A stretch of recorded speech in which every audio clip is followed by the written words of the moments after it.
about stepping up. Bang! Bang! It's time to level up your game. Introducing the all-new ESPN app. All of ESPN, all in one place. Your home for the most live sports and the best championship moments. The electricity is palpable. Step up your game with no annual contract required. It's the ultimate fan experience. Level up for more on the ESPN app or at stream.espn.com. Sign up now. At Sierra, discover great deals on top brand workout gear, like high-quality walking shoes, which might lead to another discovery. 40,000 steps, baby. Who's on top now, Karen? You've taken the office step challenge a step too far. Don't worry, though. Sierra also has yoga gear. It might be a good place to find your zen. Discover top brands at unexpectedly low prices. Sierra, let's get moving. The Jack Welch Management Institute at Strayer University helps you go from, I know the way, to I've arrived with our top 10 ranked online MBA. Gain skills you can learn today and apply tomorrow. Get ready to go from make it happen to made it happen. And keep striving. Visit strayer.edu/Jack Welch MBA to learn more. Strayer University is certified to operate in Virginia by Chev and has many campuses, including at 2121 15th Street North in Arlington, Virginia. You're listening to 1865, the Nottingham Forest podcast.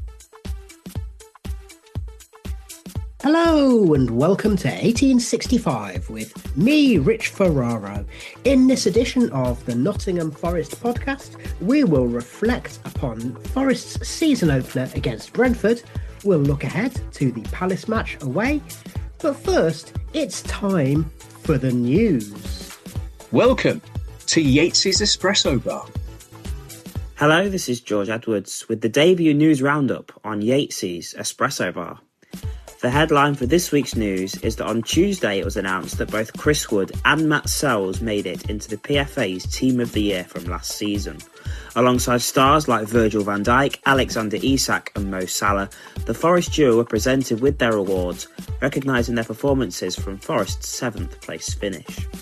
Sells won the Premier League's Golden Glove Award, keeping 13 clean sheets and playing every minute of the league campaign, becoming Belgium's number one and also being nominated for the Ballon d'Or's Yashin Trophy.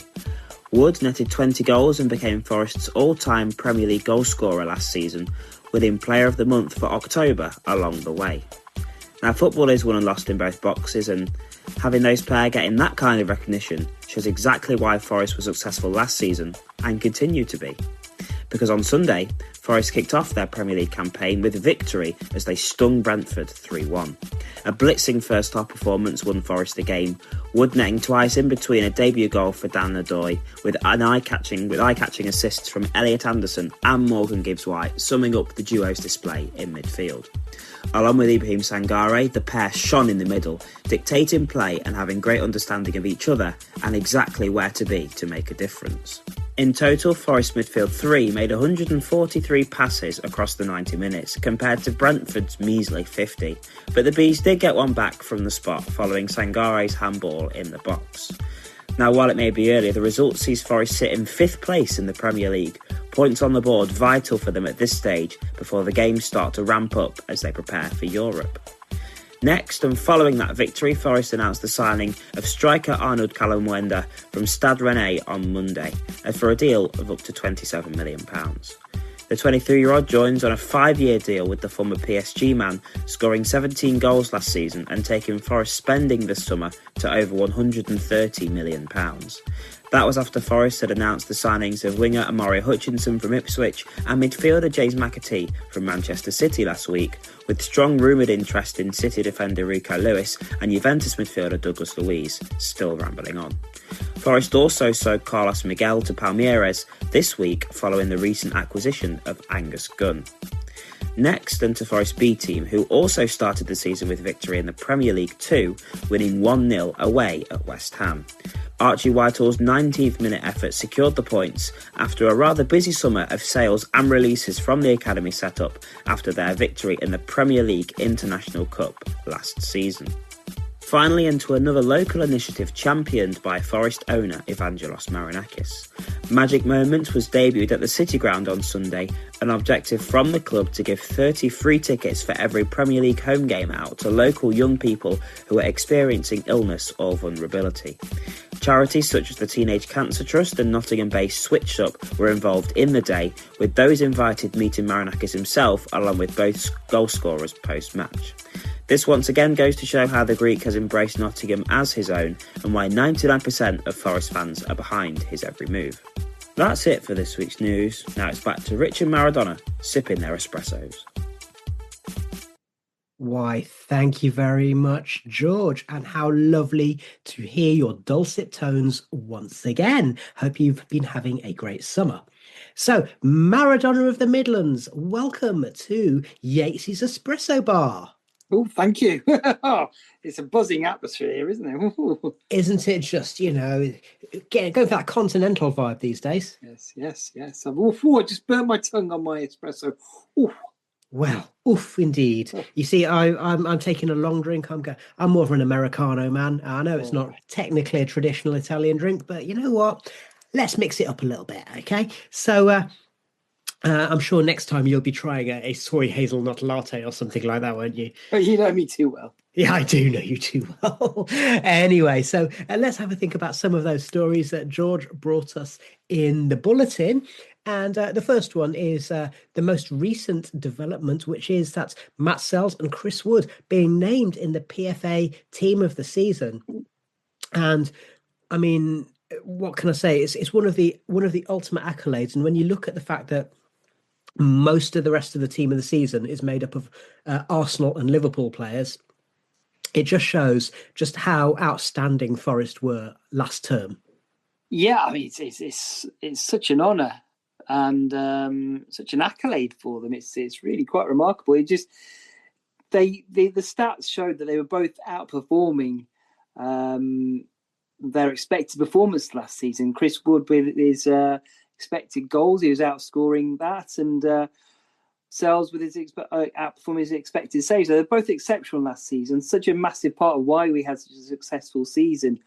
And again, another measure of how far we've come as a club. I mean, when we got promoted, it was like 3-4 years ago. It would have been really insane to think that one of our players could get into that sort of position and to the PFA Team of the Year. It's such a magnificent achievement and well deserved for both of them. Well, indeed. And the other thing is we'll come on to transfers a little bit later, because obviously George did bring us some of that. But I mean, although the general transfer policy is to sign players who are kind of broadly younger players who can develop at the club, and then if we need to sell them on, at least we'll turn a healthy profit, a la Alanga. But, Sells and Wood, both players are a bit more experienced, maybe a little bit maligned in the early stages of their Forest careers, but it just goes to show that sometimes actually having that level of experience means that when they need to step up, it's maybe that little bit easier for them to do so. Yeah, I think Matt Sells was like a no-brainer of a signing at the time. We were struggling so badly with Matt Turner and whoever else was around at the time. Vlachodimos, yeah. To get him for such a low transfer fee, about £4 or £5 million, it was a brilliant bit of business. He's gone. I initially heard people saying, "Oh, we'll probably replace him in the summer," but from what I saw of him straight away, he seemed like a perfectly capable goalkeeper, and that transfer spend would have been better off used elsewhere in the team, and so it's proven. Chris Wood, it was a bit more of a controversial signing, shall we say. Took quite a while to settle in. Those first few months were tough. He's always going to suffer in the fact that when he's not scoring, he doesn't really seem to obviously contribute a great deal to the team. So it's one of those where when he's not scoring, he does nothing apart from score goals. Is the sort of common refrain of many strikers down the years.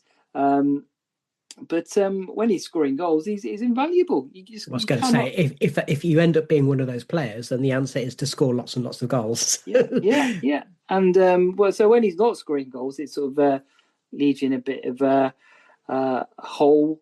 But when he's scoring goals, it's fine. It perfectly complements the style of the rest of the team. And especially last season with sort of the counter-attacking style, it was perfect. Not having a lot of possession, but still going out and winning games. It was what we were built on. This season, we look like we're going to be slightly different from that. Maybe have a bit more possession. So it'll be interesting to see if he can still keep on contributing that way. Yeah, and I've got a couple of things to add to that. Firstly, which is what he said in an interview on the red carpet at the PFA Awards, which is that he thrives on supply. So although he acknowledges he had an exceptional season, he's saying, well, this is down to my teammates providing me with chances. And of course, the fact that he outperformed his XG shows that slightly more to it than that. But yes, he's the kind of player who, if you provide chances, then he will score. You'll get a decent return out of him. The other side of it as well is that I think in that first half a season when we were going, what on earth have we done here? The team wasn't set up for him, was it? And generally under Steve Cooper, it was he had a bit of a tough gig, really, the way we played. And if I remember rightly, it was after Nuno's first match that Wood actually did say it's a lot easier for me as a striker when the team's playing 10 yards further forward. So yeah, because we were getting pinned back quite a lot under Cooper. And of course we evolved. So Nuno provided a form whereby we could play a low block, or rather a medium to low block, and Wood could still be involved that way. So I think that all makes a difference, doesn't it? And ultimately, any player, you can be the best player in the world, but unless you've got a good team around you, then you're not going to reap the rewards of that, are you? No. And now you look at the team, there's sort of talent in every position and supply from every position, from the full-backs, midfield, wingers, and even the centre-backs. Murillo is capable of picking out a striker as well as anybody. So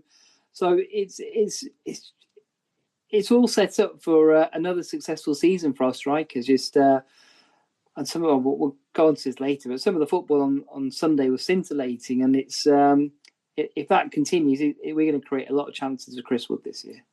Well, it's a nice segue, isn't it? And as George segued as well. So I think one of the things that's worth pointing out is yes, Wood's probably, I've not looked at the stats in that detail, but I think he probably outperformed his XG even on Sunday, didn't he? But I would also say that both his goals were really very nicely taken.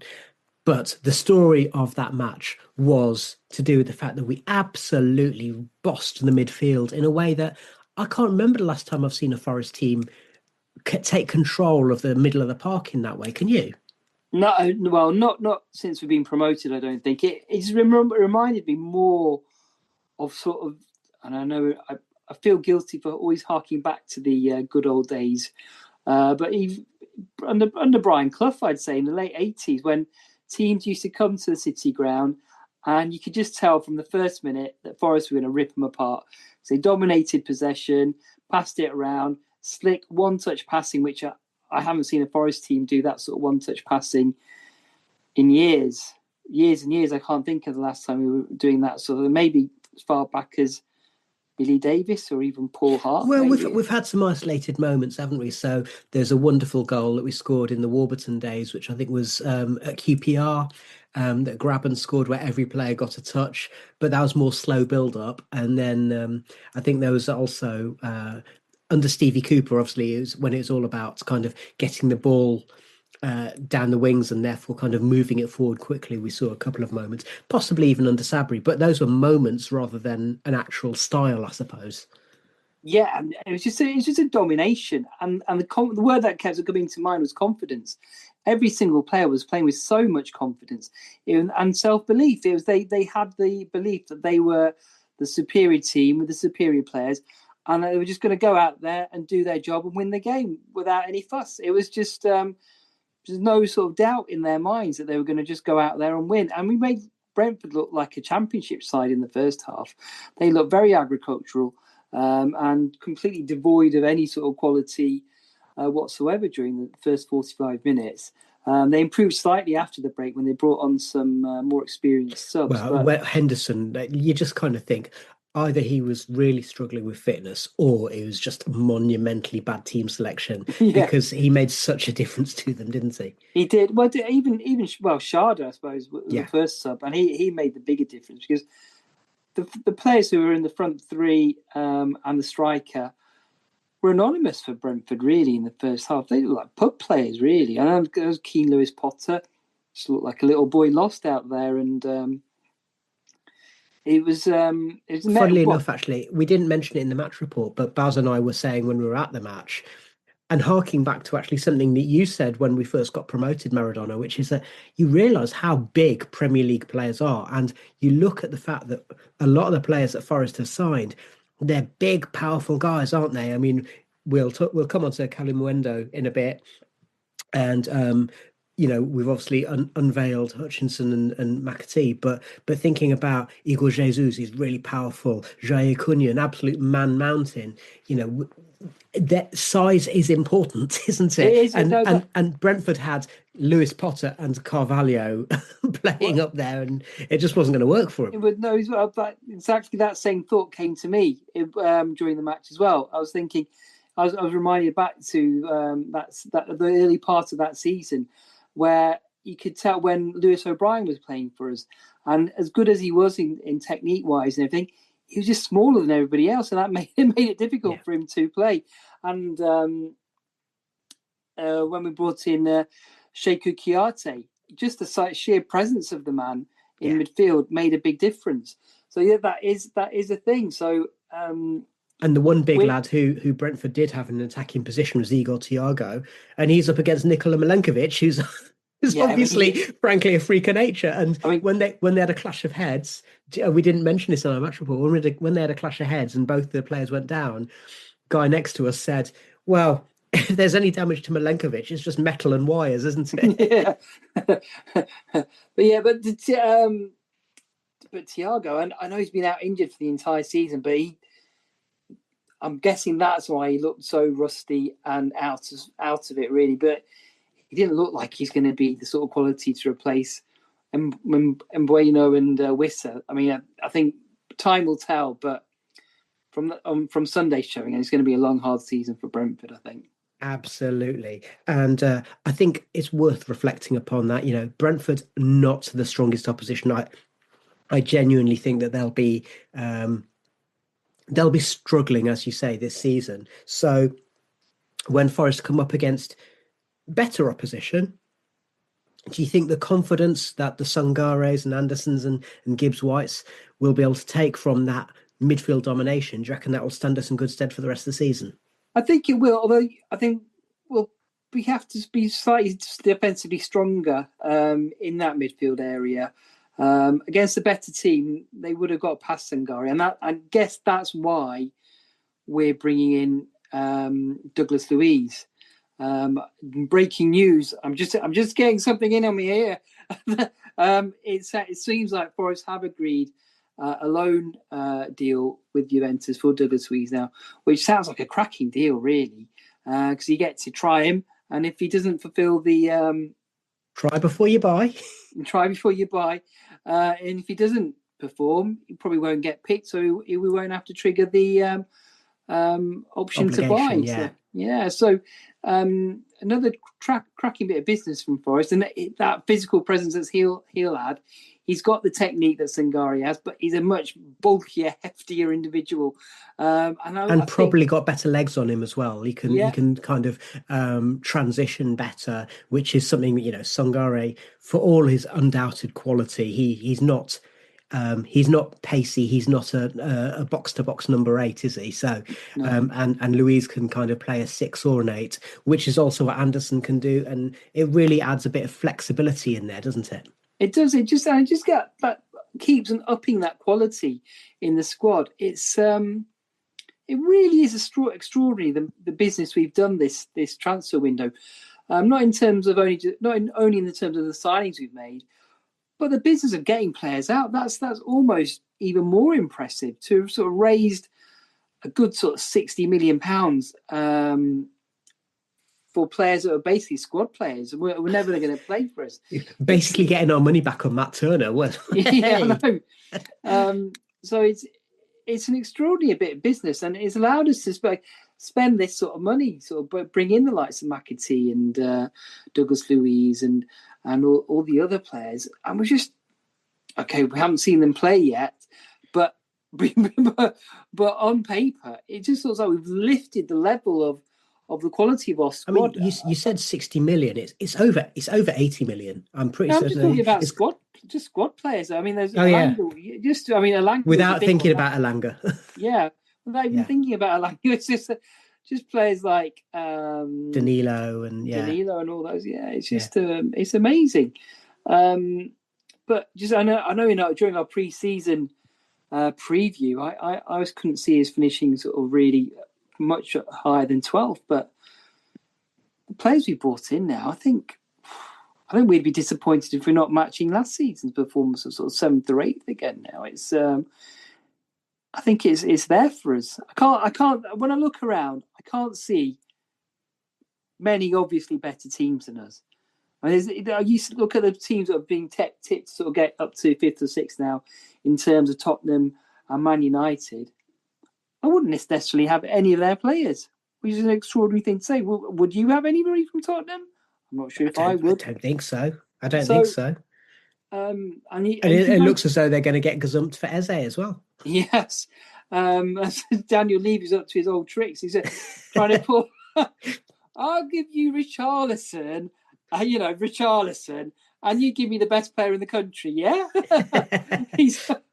You've got to give him credit. He's got some balls on him to try things like that. I was listening to Totally Football Show's review of the weekend, and they're saying, "Oh yeah, it sounds as though Tottenham have got an agreement in place to buy Eze." And I was just thinking, yeah, like they had an agreement to sign more. Yeah.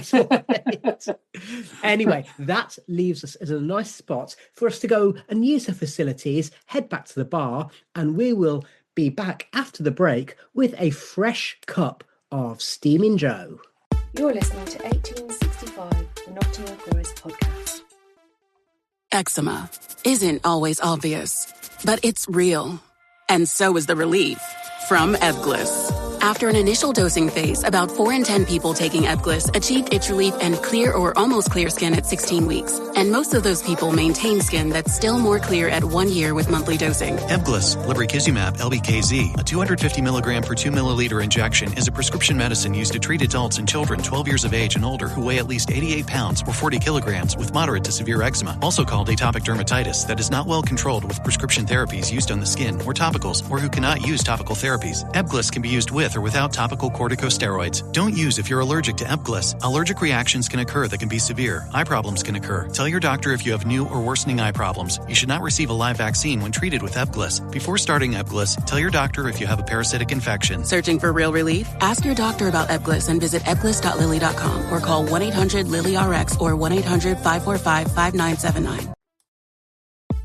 Welcome to Yates's Espresso Bar.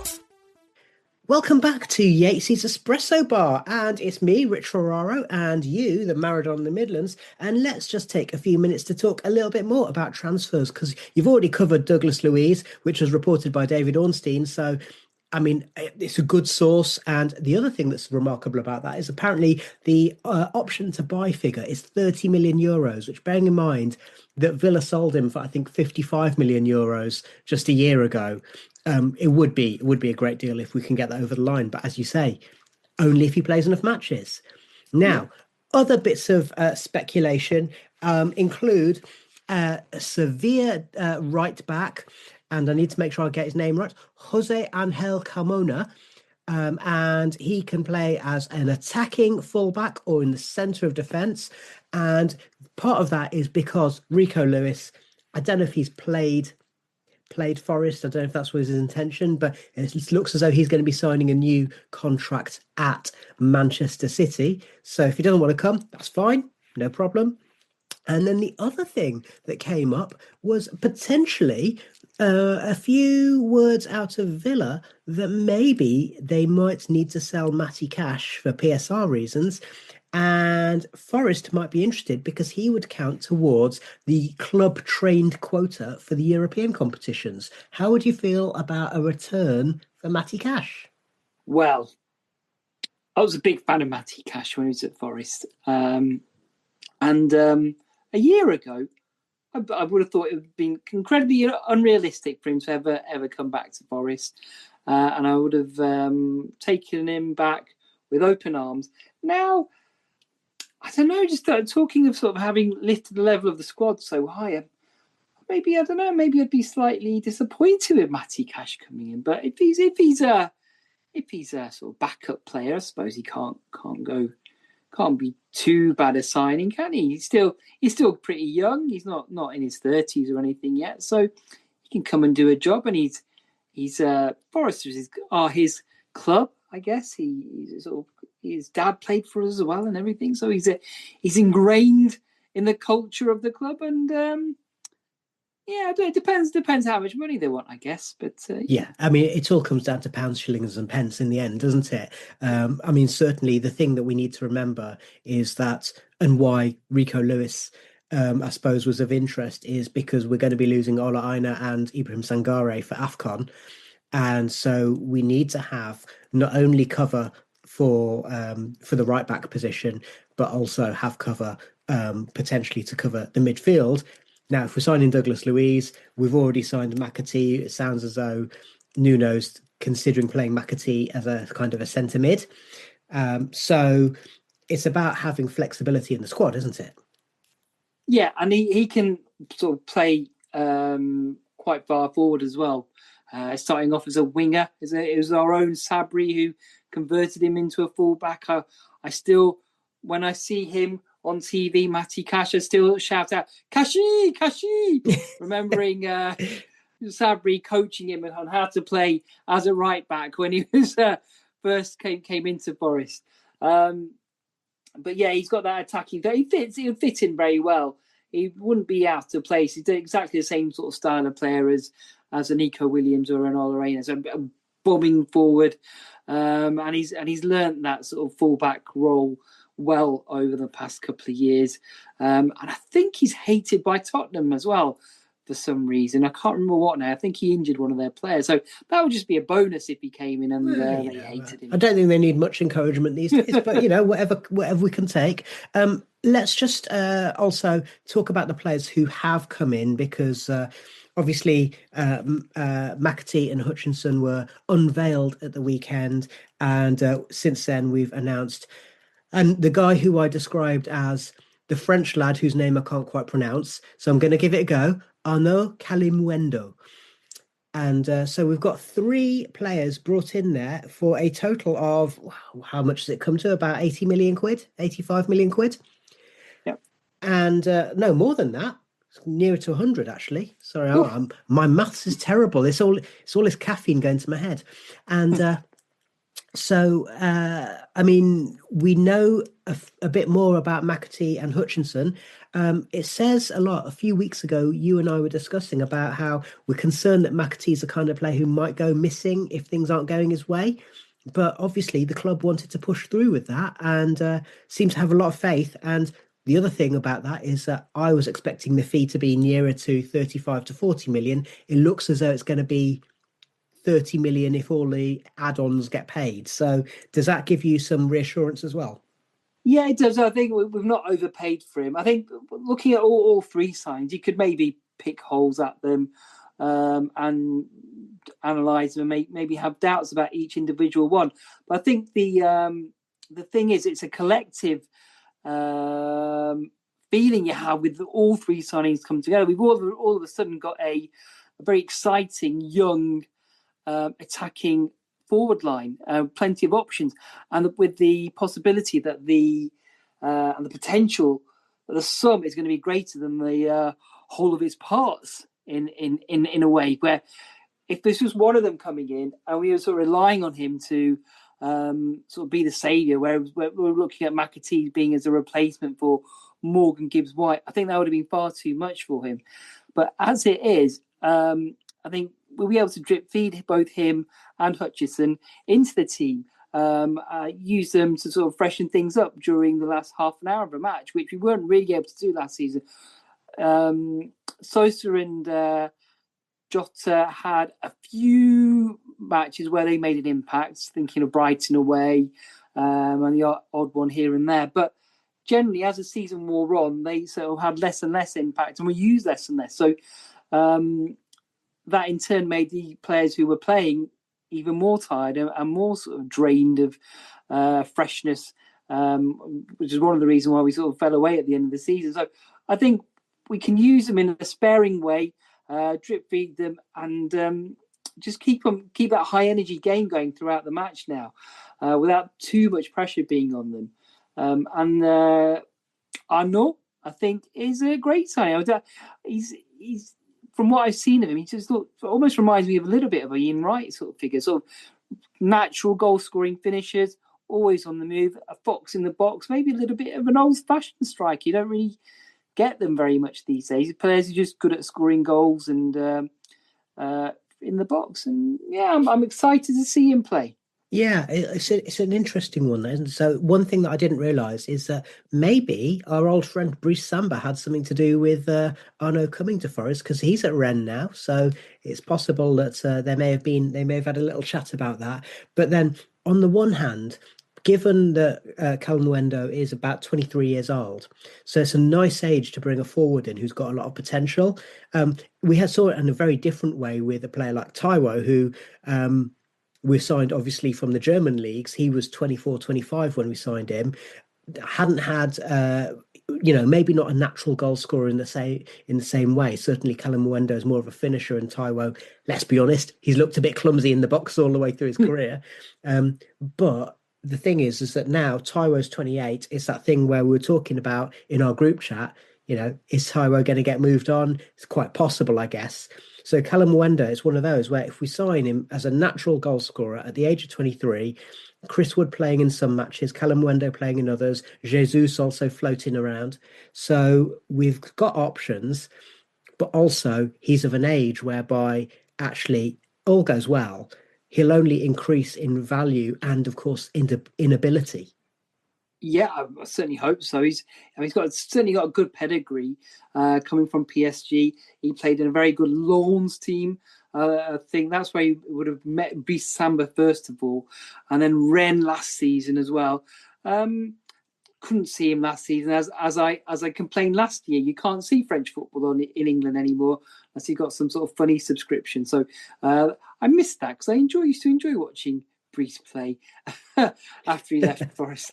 But it's just exciting, isn't it? It's just when the news of the three signings coming in broke last week, it was then strange that Nuno came out with quite a negative press conference. I think that was down to timing of reporting, though, wasn't it? Because the initial interview that they that went viral was recorded before the signings were the two signings were made, and the press conference obviously is 2 days before. So it's one of those things whereby there's a narrative there somewhere, isn't there?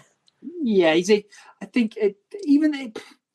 felt quite deflated after hearing Nuno speak in those press conferences, and it was strange that a man of his experience would make those comments. I mean, I think we've all seen that the club have been trying to sign players all summer. You can't point the finger at them saying they haven't made attempts to make signings. So it did seem a little bit strange, but hopefully he's happier now, and the ball's back in his court now. Marinakis, having spent all this money, won't accept a mid-table finish. I don't think he's on a one-way trip to the moon. Big Evangelos is. He wants to win the thing, I think, sooner rather than later. He's not going to stop, is he, until we're properly challenging for that league title. Okay, and speaking of the league, the next match is away at Palace. Something that's suddenly become a bit of a grudge match.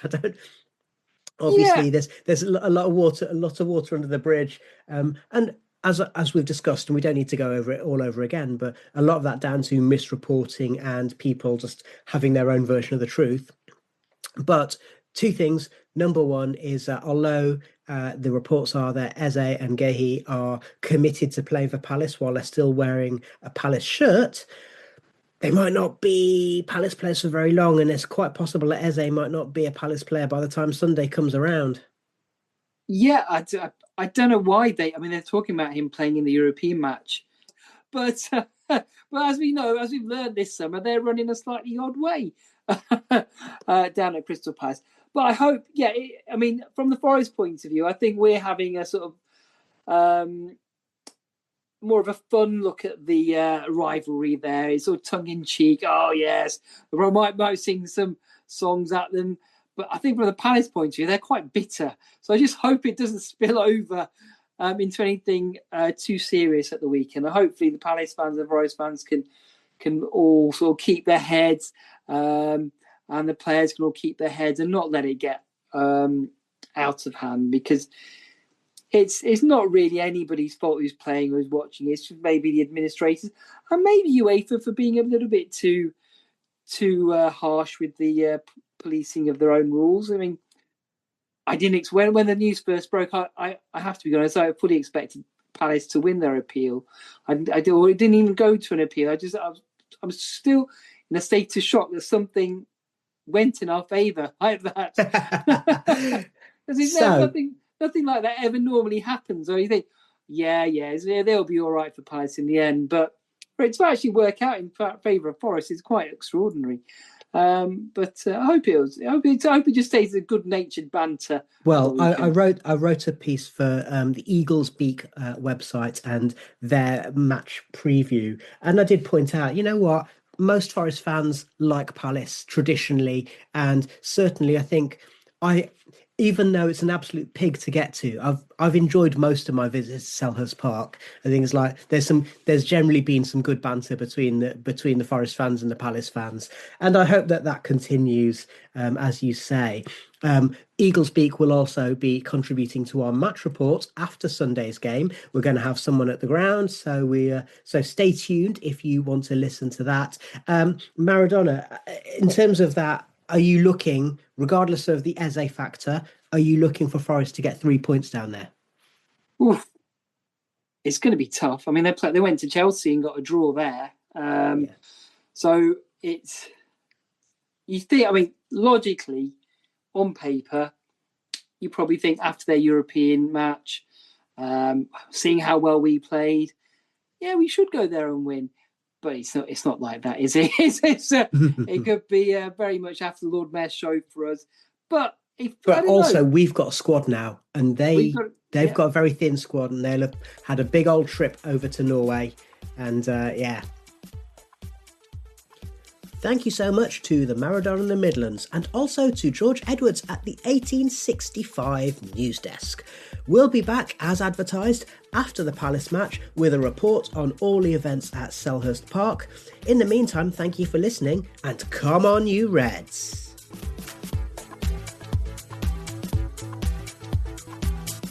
You've been listening to 1865, the Nottingham Forest podcast. If you like what you hear, please subscribe and leave us a review. It helps other listeners find our content.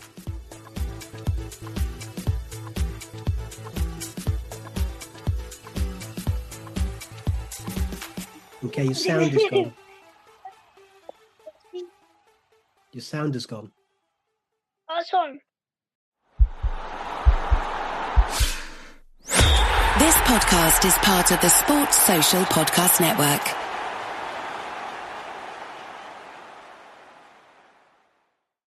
Popsicles, sprinklers, a cool breeze. Talk about refreshing. You know what else is refreshing this summer? A brand new phone with Verizon. Yep, get a new phone on any plan with Select Phone Trade-in and My Plan. And lock down a low price for 3 years on any plan with My Plan. This is a deal for everyone, whether you're a new or existing customer. Swing by Verizon today for our best phone deals. 3-year price guarantee applies to then current base monthly rate only. Additional terms and conditions apply for all offers.